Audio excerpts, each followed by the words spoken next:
Hi అండి. ఈరోజు అలసందలతో పులుసు చేస్తున్నానండి. ఎలా చేయాలో చూద్దాం రండి. ఒక కప్పు అలసందలు తీసుకొని ఒకసారి కడుక్కునేసి అందులో ఒక 2-3 కప్పులు వాటర్ వేసుకునేసి ఒక టమాటో వేసుకొని కొద్దిగా సాల్ట్ వేసుకుని ఒక 4 విజిల్ వేసుకుందాం అండి.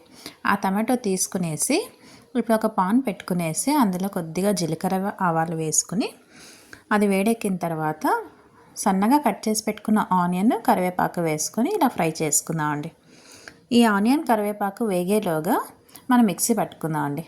ఇందాక మనం ఉడికించుకున్న టమాటో కొద్దిగా మనం అలసందలు వేసుకుందాం అండి. ఒక 4 స్పూన్ల దాకా అలసందలు వేసుకునేసి కొద్దిగా కొత్తిమీర అలాగే కొద్దిగా చింతపండు అండి, రుచికి సరిపడా సాల్ట్, ఒక 1/2 స్పూన్ పసుపు, 1 spoon red chilli powder, 1 spoon ధనియా పౌడర్ ఇదంతా వేసుకునేసి ఒకసారి బాగా అంతా మిక్సీ పట్టుకుందాం అండి. చూడండి ఇలా బాగా పేస్ట్ అయింది కదా. ఇప్పుడు ఆనియన్ కూడా బాగా వేగినాయి. ఇందులో అల్లం వెల్లుల్లి పేస్ట్ వేసుకుందాం అండి 1 స్పూన్. ఈ అల్లం వెల్లుల్లి పేస్ట్ అంతా బాగా పచ్చివాసన పోయేదాకా ఫ్రై చేసుకునేసి ఇందాక మనము మిక్సీ పెట్టుకున్నాం కదా, ఆ పేస్ట్ వేసుకుందాం అండి. అలాగే కొద్దిగా వాటర్ యాడ్ చేసుకుందాము.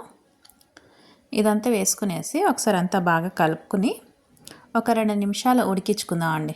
ఈ పేస్ట్ అంతా చూడండి ఇలా అంతా బాగా కలుపుకునేసి ఒక 2 నిమిషాలు బాగా ఉడికిన తర్వాత మనము ఇప్పుడు ఉడికించి పెట్టుకున్నాం కదా అలసందలు వేసుకుందాం అండి. ఇలా అలసందలు వేసుకునేసి ఇంకో 5 నిమిషాలు ఉడికించుకుందాం అండి. ఆల్రెడీ ఉడికినాయి కాబట్టి అలసందలు మనం 5 నిమిషాలు ఉడికించుకుంటే మనకి అలసందల పులుసు అయితే రెడీ అయిపోతుందండి. ఉప్పు చూసుకొని వేసుకోవాలండి. మనం అలసందలు ఉడికించేటప్పుడు వేసుకున్నాం, మళ్ళీ మసాలా కూడా వేసుకున్నాం కదా, ఉప్పు సరిపడా వేసుకోండి. ఇలా అంతా ఒకసారి బాగా కలుపుకునేసి మూత పెట్టేసి ఒక 5 నిమిషాలు ఉడికించుకుందాం అండి.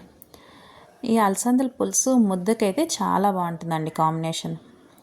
వేడివేడి ముద్ద చేసుకొని అలసందల పులుసు వేసుకొని తింటే చాలా బాగుంటుంది. చూడండి బాగా ఉడికేసింది అలసందల పులుసు.